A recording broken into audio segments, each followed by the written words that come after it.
يا مساء الورد والفل والياسمين، ازيكم؟ عاملين ايه؟ وحشتوني جدا جدا.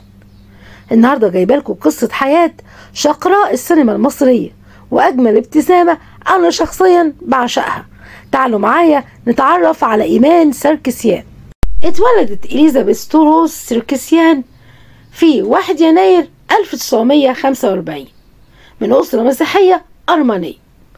هي ممثلة لبنانية أصلها أصلا أرماني، وكانوا بيدلعوها يقولوا لها ليزا سركسيان، وبعدها طلعوا عليها اسم إيمان.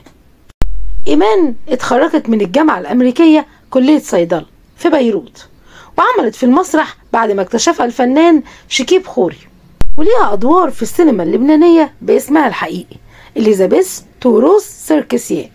وهي بتجيد لغات كتير، منها الإنجليزية والألمانية والأسبانية والأرمنية، وكمان مثلت باللغة الفرنسية قبل ما تمثل اللغة العربية، ودرست كمان التمثيل المسرحي في الجامعة الأمريكية في بيروت.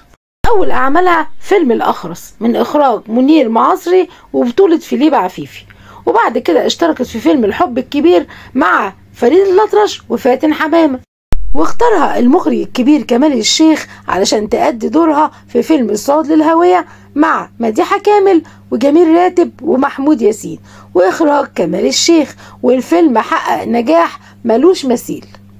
وبعد دورها للصعود للهوية بدأت تلفت الأنظار إليها، فخدها عادل إمام واشتغلت معاه في فيلم شعبان تحت الصفر والمولد. كان دورها جميل، وكمان قاتل ما قتلش حد. وعملت كمان الشريدة مع نجلاء فتحي، والرغبة مع نور الشريف ومديحة كامل، ولعنة المال. وعملت كمان الحب قبل الخبز أحيانا.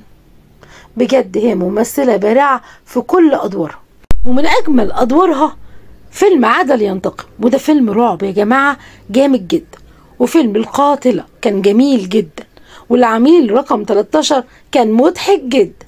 واما ولاد العم مثلت فيه دورها ببراعة، وبنت فيه بشخصيتها الجميلة الهادية. أما عن دور البطولة المطلقة الوحيد اللي عملته مع الفنان الكبير دريد لحام عندما تغيب الزوجات، ده الفيلم الوحيد اللي عملت فيه بطولة مطلقة. وإيمان عملت للتلفزيون مسلسلات مهمة جدا زي مسلسل الثعلب مع نور الشريف، وكمان مسلسل الخروج من المأزق مع يحيى الفخراني. المسلسلات المهمة جدا مسلسل زيزانيا، وهوانم جاردن سيتي، ومواطن بدرجة وزير مع حسين فهمي، وقاتل بلا أجر مع حسين فهمي وفاروق الفيشاوي، وكمان عملت العمة نور مع نبيل عبيد. أما عن حياة فنانتنا الشخصية فهي ما اتجوزتش غير مرة واحدة بس.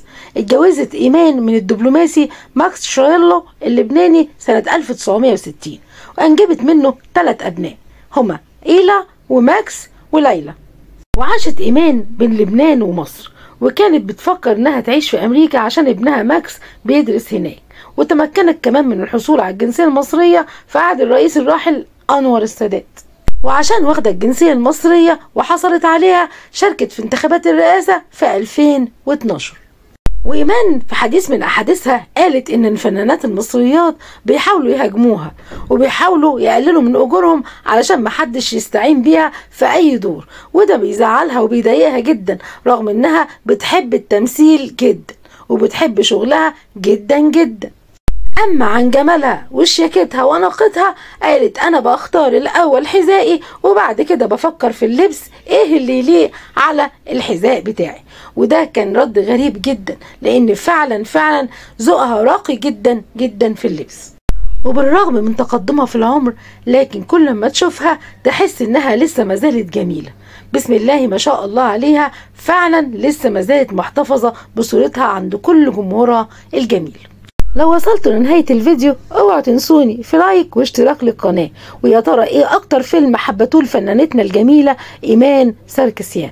وبشكركم جدا جدا على متابعتكم، وبتمنى ان انتوا تكتبوا في الكومنتات احلى كلام للفنانة الجميلة ايمان.